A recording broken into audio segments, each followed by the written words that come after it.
Have you been feeling any hopelessness lately? I know for some people, as this pandemic has dragged on and on, a feeling of hopelessness has begun to creep in at times. And I know I will admit that I have struggled on and off with a sense of hopelessness. And fortunately, what we're going to look at in today's message, Psalm 2, is a great way to address that hopelessness that many of us feel.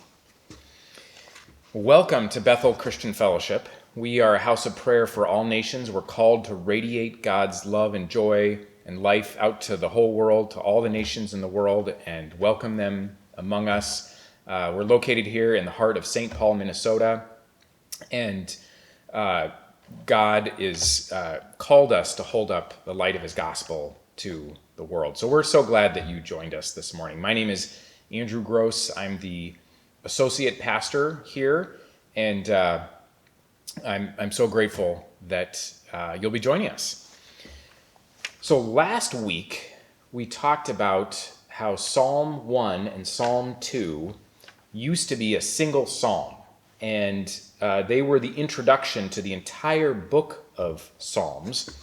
And that's important to know because those two psalms, Psalm 1 and Psalm 2, introduce probably the two biggest themes of the book of Psalms. The first theme is the Torah, or the teaching and instruction of God. And we looked at that in last week's message with Psalm 1. And the second theme is the coming of the just king. And we're going to look at that today in Psalm 2. Now, it's important to know this about the background of the Psalms because, you see, the Psalms is what gave the Jews hope in probably the darkest period of their history.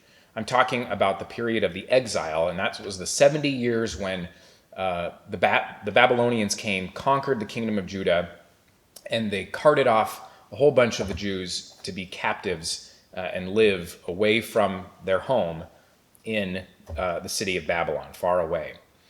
And it was during that time that the book of Psalms was pieced together. Now, the individual Psalms had already existed for hundreds of years, but it was during the exile that they came together as a single piece. And that's really important to know because without their own land, without their own king, and without their own temple where they could meet with God, the Jews needed a way to connect with God, and that's what the Psalms provided. The Psalms became something like, I called it last week, a mobile temple. The temple was a place where you could meet with God, but with no temple in existence, the Psalms promised the Israelites and the exiled Jews that if they would meditate on God's message, God's instruction, using the Psalms, they also could meet with God. And that's what gave the Jews hope in the middle of their darkest hour. And that's really important for us to know because we're also in exile. Until Jesus gets back, until he returns with the new kingdom and the new earth, the New Testament says that we are also, like the Jews in those 70 years, we're exiles. This isn't our home. This is not where we were intended to finally live. And for many of us, the pandemic is making that sense of exile worse. A lot of us go through seasons, could be grief, could be a time of loss or a particular challenge. A lot of us go through intense seasons where we really are feeling our exile nature. We're feeling it, and that can exhaust us. Last week when we looked at Psalm 1, we took a look at how God addresses that exhaustion we feel when we are in exile. This week, through Psalm 2, we are going to look at how God wants to help us with our hopelessness. All right, well, let's get into Psalm 2 and read that together. So it's a very short psalm. Psalm 2, starting in verse 1, "Why do the nations conspire and the peoples plot in vain? The kings of the earth rise up, and the rulers band together against the Lord and against his anointed, saying, 'Let us break their chains and throw off their shackles.' The one enthroned in heaven laughs. The Lord scoffs at them. He rebukes them in his anger, and he terrifies them in his wrath, saying, I have installed my king on Zion, my holy mountain. I will proclaim the Lord's decree. He said to me, you are my son.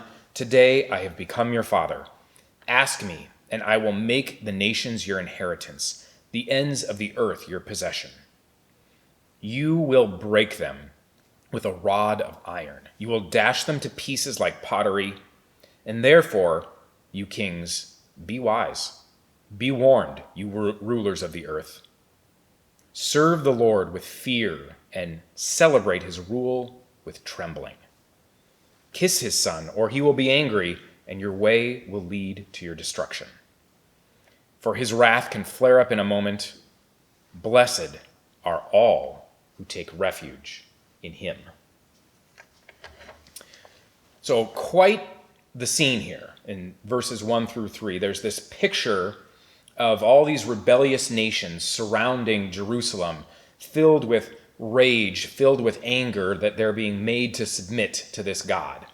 And they're plotting and conspiring and figuring out how they can cast off the rule of God.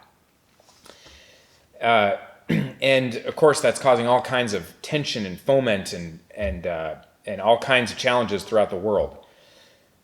Well, interestingly, in verse 4, God responds not by wringing his hands with anxiety, not by worrying, what am I going to do with these rebels? Oh no, oh no. Instead, it says in verse 4 that God laughs at them. God laughs at them. And then in verse 6, he gives the reason why he laughs at them. It's because he installs his king. Now, in one sense, that's almost a ridiculous picture, because if you know anything about the ancient world, you know that Jerusalem was a fairly insignificant town in those days. And the mountain of Zion, well, I mean, it's a nice mountain, but it's no Mount Everest. It's not that impressive. And the kingdom of Judah at the time was a pretty insignificant kingdom. And this little insignificant town on an insignificant mountain in an insignificant kingdom was surrounded by these vast empires. And so it's almost silly here to claim what this psalm is claiming, which is that by installing his king on Mount Zion, God was going to do something about these rebellious nations.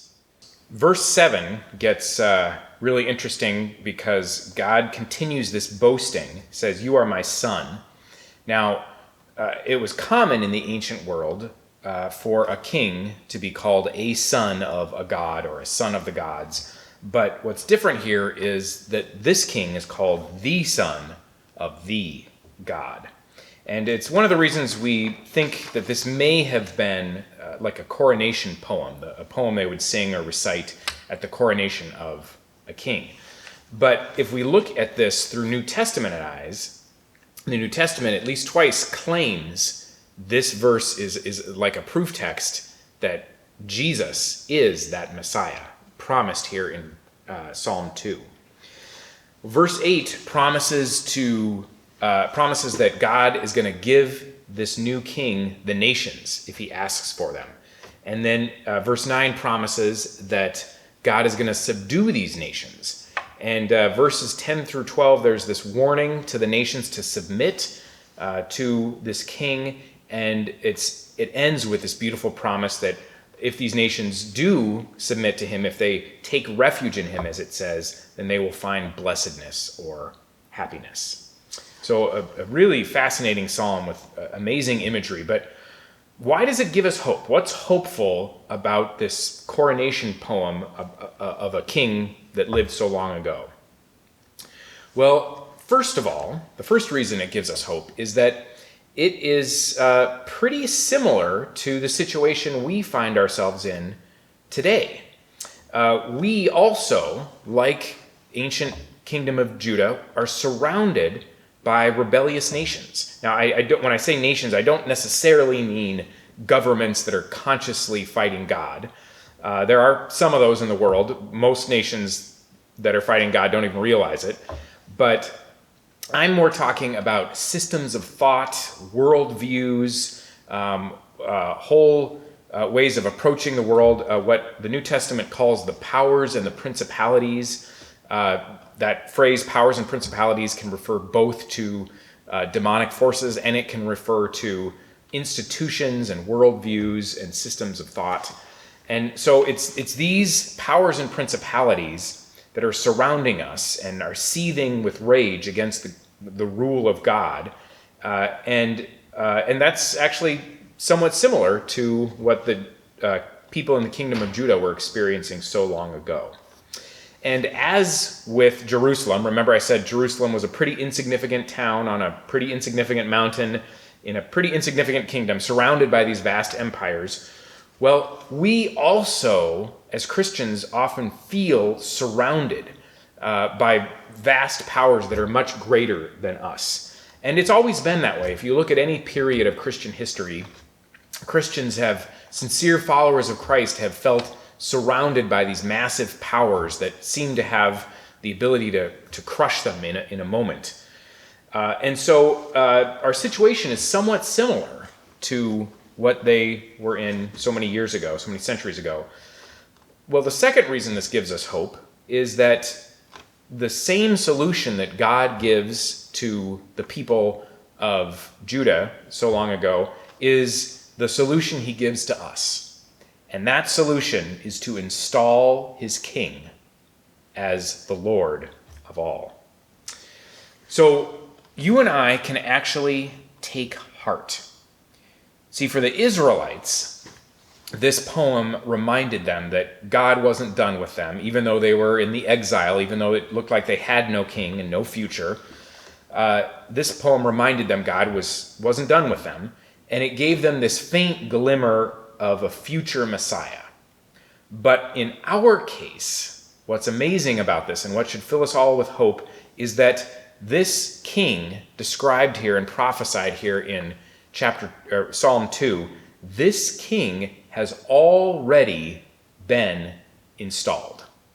This king that the Jews were waiting for and longing for and hoping to vanquish their enemies, this king has already been installed. When Jesus came here to earth, he said, the kingdom is here. And when he was lifted up on a cross, in that moment, he truly took his rightful place on his throne. And it's not, and the hope doesn't just stop there. The Father is currently fulfilling what he said he would do in this passage in verse 8 when he says, "Ask me and I will give the nations as your inheritance." In real time, right before our eyes, we see people group after people group, nation after nation, bowing the knee to King Jesus and accepting him as their king, surrendering to him as their king. Jesus, God the Son, has been asking God the Father for the nations for the last 2,000 years, and God the Father has been giving him the nations. And we can trace this for the last 2,000 years, how we've seen the gospel spread from place to place to place until now. The entire world, there's almost no country in the entire world that doesn't have a viable gospel witness. And yes, there are quite a number of smaller people groups, language groups that don't yet have a gospel witness, but that number is shrinking year by year. So we have actually seen this king subduing the nations under him. And it doesn't stop there. We know that Jesus will bring all the nations to justice. All the powers and principalities, all of the worldviews, all of the systems of thought. King Jesus is going to inevitably bring every one of them into subjection to him and bring them to justice. That means all of our grievances will finally be redressed. It means that all of the unjust pain and suffering we've gone through will finally be treated with justice. That means all of our pain and suffering will finally be satisfied when we see this just king enthroned over the whole world. How do we know this is for sure going to happen? Because Jesus' resurrection guarantees it. When Jesus reversed death itself and rose from the dead, that was the sign that proves to us that this coming kingdom is inevitably going to happen. So the point here is that the Jews, the way they were able to survive their exile was to put their hope in this just king. And when they had no king, when they were in the middle of their exile, they survived by putting their hope in the truth of Psalm 2. And that's how you and I can survive. Not just survive, that's how you and I can thrive in our faith here and now. You and I right now can boast in this king who has already been installed on the holy mountain. You and I right now can rejoice as we watch nation after nation, people group after people group, subdued under the authority of Jesus Christ. And you and I can anticipate his second coming when he will bring justice for all. And all of the nations and all the powers and principalities will finally be made subject to him. Now, it's true that we live in what theologians call the already not yet tension. That means he's already been installed as king, but we do not yet see the full, complete fulfillment of his kingdom. And that's difficult for us to live in that tension. But the Christians who survive and thrive in that tension are the ones who boast in this king already installed and who rejoice when they see the kingdom advancing, and then who anticipate his second coming. This is how we can laugh along with God. Remember, it says there in verse 4 that this king he actually scoffs at these rebellious nations. And you and I can join with God laughing, rather than wringing our hands in anxiety and worry, oh no, what's God going to do? What are we going to do? As we see all these rebellious nations, we can actually join God in laughing at them because we know that he has installed his king on Zion, his holy mountain. This is the preoccupation. This is the meditation. This is the very thing that resilient, mature Christians have always meditated on. If you've wondered, how am I supposed to get through these difficult times? Meditate on the truths of Psalm 2 so that that's what's going to feed your spirit. That's what's going to give you the strength to thrive. That's what resilient, mature Christians have always done. So as I wrap up, I want to just ask you this question. Have you been boasting in the installation of this just king? Have you been rejoicing as you watch his kingdom expand from people group to people group around the world? And are you living in anticipation of his second coming, when you will finally see the fulfillment of the justice that God has promised?